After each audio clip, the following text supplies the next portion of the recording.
Hey boys and girls, how's it going? This is Jason from Jason's House of Fun and Video Games. And as you can guess from the title of the video, we're going to discuss the start of the holiday season. It is running rampant out there and it is crazy. This is the time of the year where most retailers will make the most bang for their buck. And let me tell you, the foot traffic is out of control. The people out of control.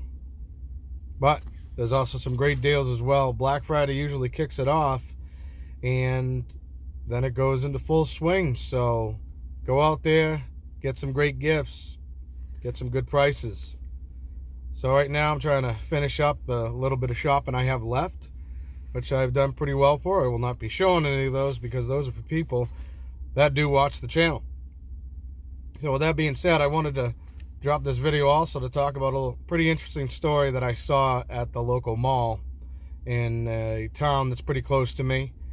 There's a couple of stands that come up here and there, usually geared towards cologne, fragrances, your skin care, everything. Buy me, buy me, buy me, harass, harass, harass. So today I saw something pretty interesting where a gentleman was selling some knockoff NES classics. Of course, it doesn't have the Nintendo logo on it, anything like that, because that would be copyright. And would Nintendo necessarily go after this individual that is running rampant around this particular mall in Massachusetts? I don't think so. But stranger things have happened. So when you use that trademark, trying to make a buck, you get yourself in trouble, and the Nintendo police will come and get you. Regardless, the interesting part was it was a 621 game system. So it's run by AV. It's not HDMI. I don't have any pictures to put up as I don't know how to add them for the way I do videos right now. But I went through a couple of games just to see what it was like with the AV. So the hit detection was pretty good. I didn't notice much lag. But of course, the number one games that I would try for this kind of system to see if those are accurate would be the Ninja Gaiden, because I'm really good at them, except for the third one, and I'll get better at it at some point. But I did try the first one, and I got through most of the first and second level. I can get through it pretty quick. As I said, I'm pretty good with the games, and I know them pretty well. So I got through them pretty quick. But what I noticed right off the bat is that the ROM that they put in, because clearly, I mean, you're getting ROMs off the internet and putting it on these things and selling them, like, that's pretty clear as to what is happening. Unless there's another way to do it that I don't know of. But regardless, it doesn't matter to me how anybody makes a buck in that nature or form. But obviously the ROM was a little wacky, because I know exactly where every single item is in every part of the first two games. I know exactly where every enemy is going to hit.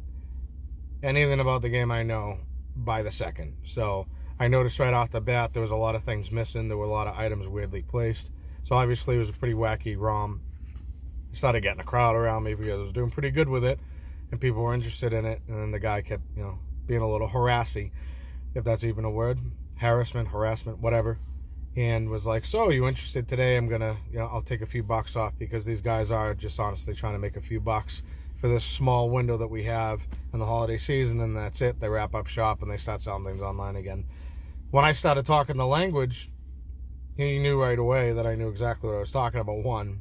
And two, I think it made him a little nervous, because I was like, hey, I just want to let you know, I'm not trying to knock what you're selling, but a few of your ROMs on here are not 100% correct and accurate to what the games actually were. And as soon as I started saying that, I was like, but if you're personally putting ROMs onto 10,000, or 1,000 units, 100 units, whatever it is, obviously there's going to be a few mistakes. I wasn't too happy to hear that. I wasn't trying to, give him the business or whatnot. But anyway, I was just trying to give him the heads up and to let him know the system was good. It felt good. The controller felt good. But unfortunately, when it comes to certain games, it says 620. I went through the entire library, and granted, there are a lot of games that I've seen on other carts and things like this sold online, but it didn't exactly have your normal Nintendo titles. It had a lot of filler. And filler's not good. Like, I have Super Mario, Donkey Kong. I just think it's funny, the sales pitch that happens, and then he's willing to knock off a couple of bucks off for me to buy it. And then he quickly hit the reset button and switched it back to Donkey Kong and Mario because those will attract people, because those are most known for the game system. So that's basically what he was doing. But pretty interesting stuff.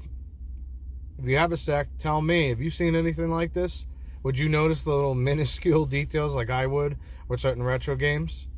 It clearly doesn't add up to anything close to the NES Classic that was officially released by Nintendo, or the SNES Classic that was released by Nintendo. But it's a good alternative if you want to plug it in through AV. Might be something to check out. Not necessarily that one because of the problems I said, but let me know in the comments if you have a chance. And as always, thank you for watching. This is Jason from Jason's House of Fun and Video Games. Let me get back to finishing up my final bit of shopping, and I'll see you in the next video.